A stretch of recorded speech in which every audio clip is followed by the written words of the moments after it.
A meeting between Ukrainian President Volodymyr Zelensky and Putin will definitely take place, insists Donald Trump. Moreover, the US president allows that the deadline for his ultimatum to the Kremlin may expire sooner than in 50 days. If Moscow does not agree to a ceasefire, sanctions will follow. The Kremlin keeps saying it's impossible, that the timing isn't right. Meanwhile, shelling of Ukrainian cities continues. Formally, there is dialogue in Istanbul, but in reality, it's Russian terror against Ukraine's civilian population. 2 weeks since the ultimatum, the same old manipulation tactics, stalling for time, and not a hint of a real ceasefire. Let's take a look at how Washington is responding to this kind of game from the Kremlin. Calls for Putin to end the war are coming from all sides, both Europe and the US. World leaders are writing about it on social media, speaking about it on TV, and raising it at international forums. At a UN Security Council meeting, the US representative directly addressed Moscow, demanding an end to the terror against Ukrainians. Dorothy Shea stated, "The Russian army continues to kill Ukrainian civilians.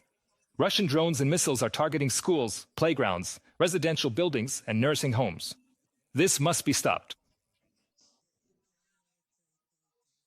There is no military solution to this conflict. On July 14th, the President of the United States demanded that Putin agree to a peace agreement within 50 days. If Russia does not agree to cease its attacks within this period, the United States is prepared to take further measures. Furthermore, we once again call on all countries, including China, to stop exporting dual-use goods to Russia that contribute to the development of Russia's military industry and enable it to carry out drone and missile attacks on Ukraine. The initiative for new sanctions against Russia is a joint decision of the Senate and the President of the United States of America. But despite close contact with lawmakers, Donald Trump wants to reserve the right to impose restrictive measures for himself. The White House noted that the decision to strike at the Kremlin's economy should be a personal one from the Oval Office. The president has been in very close communication on this issue with his friends in the Senate, especially with Senator Lindsey Graham.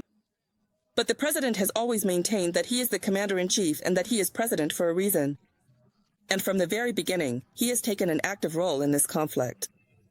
That's why, when it comes to making any decisions regarding sanctions, the president wants to retain these powers and rights for himself. Immediately after announcing the deadline to the Kremlin, President Trump reported new arms deliveries to Ukraine, including Patriot missile defense systems. The Kremlin responded predictably. It started talking about being ready for a third round of negotiations in Istanbul. This is Putin's attempt to keep Washington from imposing new sanctions and to prevent the transfer of even deadlier weapons to Kiev, writes the New York Times. The talks in Turkey did take place, but as expected, they did not bring any significant progress. Russia once again rejected proposals for a ceasefire and still prefers to speak to Ukraine in the language of ultimatums. The only truly significant result was humanitarian. According to the head of the Ukrainian delegation at the Istanbul talks, Secretary of the National Security and Defense Council of Ukraine, Rustem Umerov, more than 1,200 people will return home as part of the new exchange. But Kiev insists Russia must also return the Ukrainian children abducted by Russian occupiers. During the previous round of negotiations, Kiev handed Moscow an initial list of 339 names of children whom Russian occupiers had illegally taken from the occupied territories of Ukraine. The Russian side provided only partial information for just 20% of the names on the list. Handing over the list in Istanbul is a top priority step for building trust. Unfortunately, as of today, Russia has provided only partial information about less than a fifth of the children from the initial list. Regarding more than 200 children, including those from the Kherson baby home, there has been no response at all. Therefore, Ukraine expects information about the rest of the children listed. Dmytro Lubinets, the Ukrainian Parliament Commissioner for Human Rights, on Telegram. The cynicism of the Russian negotiators, as always, knows no bounds. Instead of a real dialogue about returning the abducted Ukrainian children, the head of the Russian delegation, Medinsky, unleashed yet another batch of fake news. And the Russian Deputy Foreign Minister Golizin even claimed that Russia had given Ukraine a list of 20 Russian children whom they now demand to be returned. Ukrainian President Volodymyr Zelensky emphasized, the Kremlin, as usual, mirrors everything that comes out of Kiev. I think this needs to be looked into. We don't have their children. This seems to be some new track they're taking. Honestly, I'm not surprised, because when we talked about Putin's illegitimacy, about how anyone could deal with him. They started using the story about my own illegitimacy, and so on. As soon as we started talking about how they don't retrieve their dead, they began offering us body exchanges. Although before this, on the battlefield, it all happened immediately, calmly, quietly. No one exerted the kind of media pressure that they did. Volodymyr Zelensky, president of Ukraine, at a meeting with journalists, realizing that it was impossible to achieve real progress with such a low-level Russian delegation, Ukraine proposed holding a meeting at the level of the leaders. At the negotiations, in addition to the president of Ukraine Volodymyr Zelensky and Putin, the participation of the head of the White House and the president of Turkey is also expected. Priority number 1 is to organize a meeting of the leaders, the presidents.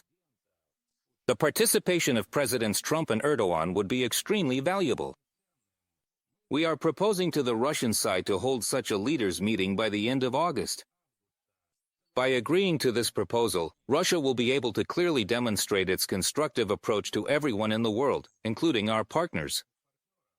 Ukraine continues to insist on a complete and unconditional ceasefire as a necessary foundation for effective diplomacy. The direct response to Ukraine's calls for an end to the war has been new terrorist strikes on peaceful cities. Just a few hours after the talks in Istanbul, Russia launched 103 attack drones and 4 cruise missiles at Ukraine. Odessa, Mykolaiv, Sumy, Kharkiv, Donetsk, Cherkasy, and Zaporizhia regions came under attack. In case such a demonstration of Russia's intentions was not enough, Kremlin spokesperson Peskov stated that it would be impossible to hold high-level talks before the end of the summer. According to him, such a meeting should put an end to the war. And I quote, "It is impossible to do that in 30 days. It is obvious that the Kremlin does not want an end just yet. This position is increasingly irritating President Trump, who, judging by all appearances, is losing patience." U.S. President Donald Trump is focused on peace. What he wants most is to take part in peace agreements that stop wars, prevent wars, and end wars. He has done everything possible to bring the war to an end. I think he is becoming more and more frustrated. Despite having good relations with Vladimir Putin, phone conversations are leading nowhere. So now it's time to take action. And I think the president has made that clear. He is losing patience, losing the desire to keep waiting for the Russian side to do at least something to end this war. Donald Trump insists his meeting with President Volodymyr Zelensky and Putin must take place. When asked by a journalist whether it was possible to impose sanctions on the aggressor country earlier than the date he had indicated, he replied, "Many times we thought we had already reached agreements, and then Putin comes out and starts launching missiles at some city like Kiev and kills a lot of people in a nursing home or somewhere else. Bodies are lying right out on the street. And I say, this can't go on. So let's see what comes of this. I'm very disappointed. I'm disappointed in Putin, very disappointed in him. So we'll have to reconsider everything. And I'm shortening those 50 days I gave him to a smaller number, because it seems I already know what's going to happen." The Kremlin is the only one refusing to move forward. The Turkish Foreign Ministry reported, "We are ready to facilitate a summit of leaders in Istanbul. We are working to create the conditions for this," said Turkish Foreign Minister Hakan Fidan. The initiative is supported by Kiev, Washington, and Ankara. Everyone's in favor. Everyone except Putin. In response to the proposal to sit down at the negotiating table, there are massive strikes on Ukrainian cities. Moscow still wants to continue the war, while pretending to be seeking peace. For them, a leaders' meeting is a potential danger, because then the masks will finally be torn off and the unflattering truth will remain. And the Kremlin would very much like to avoid that.